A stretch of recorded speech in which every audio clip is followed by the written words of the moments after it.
My name's Tim Goddard. We're here in Losuya, Kirawina Island, which is part of the Trobriand Islands group in Milne Bay Province, Papua New Guinea. And we're here to launch the Up Papua New Guinea project, which is a joint partnership between the University of Calgary, the Light Up the World Foundation and Alternative Technologies projects of Goroka, Papua New Guinea. This project is seeking to put solar-powered lighting systems into the medical aid posts here within Papua New Guinea. We've got approximately 1,860 medical aid posts serving the small rural villages of this country. Very few of them, if any, have any kind of consistent light source. They don't have generators, they're not on a power grid. And so they get served, people who are working in them have to rely on kerosene lamps or candles when they're trying to do work at night.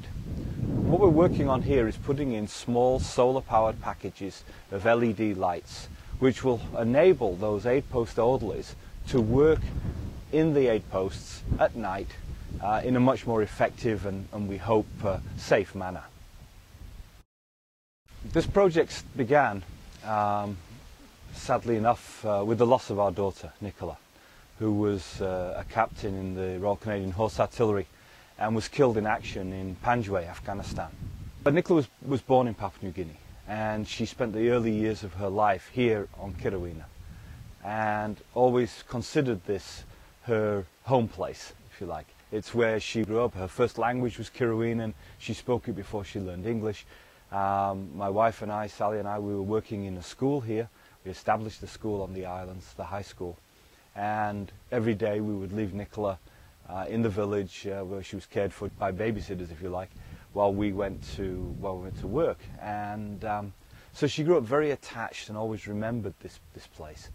And so when we started this project to bring the lights to Papua New Guinea, which is a very poor country generally and is in need of the lights, we wanted to start it in a place that had symbolic value.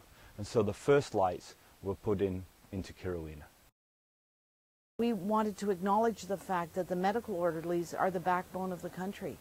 I mean, they're the ones keeping the villages together, they're the ones keeping the families together, they're the ones assisting in childbirth, they're the ones helping people when they get malaria.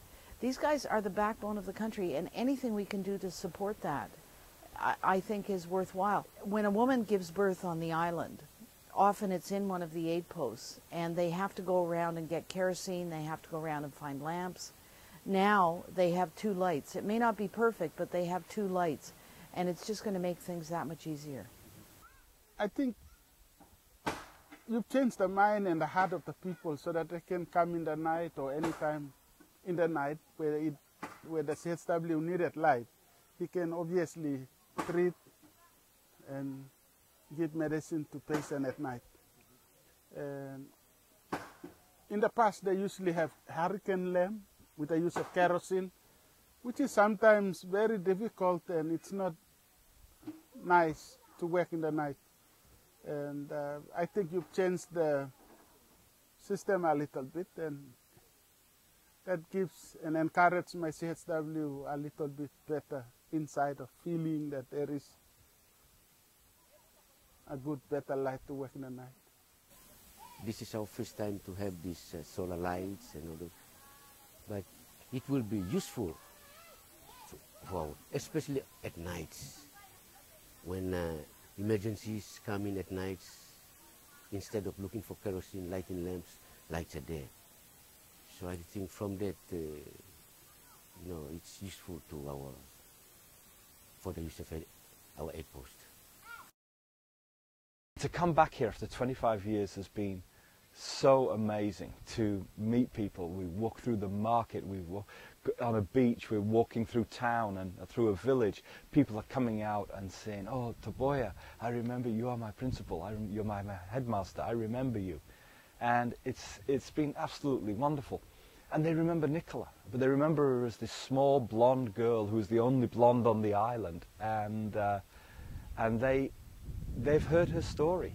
This project has started here on Kirawina. Kirawina is a coral atoll in the middle of the ocean.